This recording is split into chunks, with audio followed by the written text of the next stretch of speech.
మన మన ఓట్లను ఉపయోగించుకుని టీడీపీ వైసీపీ సంబంధించిన అగ్రవర్ణ నాయకులు ఇప్పుడు అక్కడ ఊరే పోయి కాల్చడానికి ఎంతో రాజధానితో అగ్రవర్ణాలు ఎదిరించి దళితులు అందరము మిగతా అన్ని పార్టీలతో కలిసి ముందుకు పోయి పెన్నపేరూరులో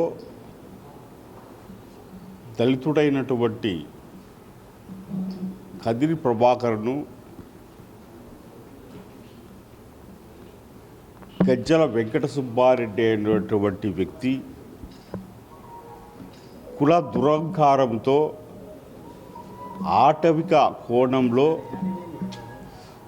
బజ్జీలు కాల్చుకుని మలమల మండేటువంటి నూనెను అతని మీద చల్లడంతో అతని ఈ పరిస్థితి ఈరోజు తీవ్ర గాయాలతో హాస్పిటల్లో పడుకోవడం జరిగింది. మరి దీని మీద ఏ రాజకీయ పార్టీ కానీ ఏ ప్రభుత్వ యంత్రాంగం కానీ స్పందించాల్సినటువంటి కార్యక్రమం అది జరగలేదు.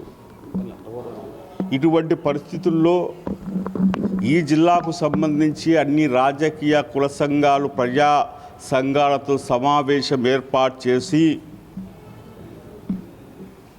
ఈ సంఘటనలో గురైనటువంటి ప్రభాకర్ కుటుంబానికి 20 లక్షల రూపాయల పరిహారం ఇస్తూ ఆ కుటుంబంలో డిగ్రీ వరకు చదువుకున్నటువంటి తన కొడుకు ఉద్యోగం ఇస్తూ 3 ఎకరాల సాగు భూమిని ఇవ్వాలనేటువంటి ఒక డిమాండ్ అన్ని రాజకీయ ప్రజా సంఘాలు దళిత సంఘాలు తీసుకోవడం జరుగుతోంది.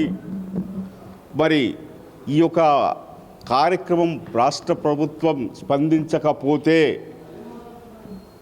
ఎంత స్థాయి ఉద్యమానికైనా తీసుకువెళ్ళి ఈ ప్రభుత్వాన్ని మెడల వంచైనా సాధించుకుంటాం. ఈ రాష్ట్రంలో హోంమంత్రిగా పనిచేసినటువంటి అనితమ్మ గారు ఈ రోజుటికి స్పందించకపోవడం చాలా దురదృష్టకరం. ఆమె ఖచ్చితంగా దీని మీద స్పందించాల్సిన అవసరం ఉంది. మరి దీని మీద ఆమె దృష్టి పెట్టాల్సిన అవసరం ఉంది. కడప జిల్లా దళిత ఫోరం చైర్మన్గా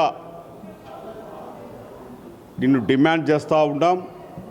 దీని మీద దళిత జాతి మనోధైర్యాన్ని కల్పించేటందుకోసం అనేకమైన ఉద్యమాలు చేయడంతో పాటు పెన్నపేరూరులో కూడా పర్యటించి అది ఏ స్థాయిలో ఏ సంఘటన ఎదురైనా కూడా దీనికి బాధ్యత రాష్ట్ర ప్రభుత్వమే వర్తించాలని చెప్పి డిమాండ్ చేస్తూ సెలవు తీసుకుంటాం.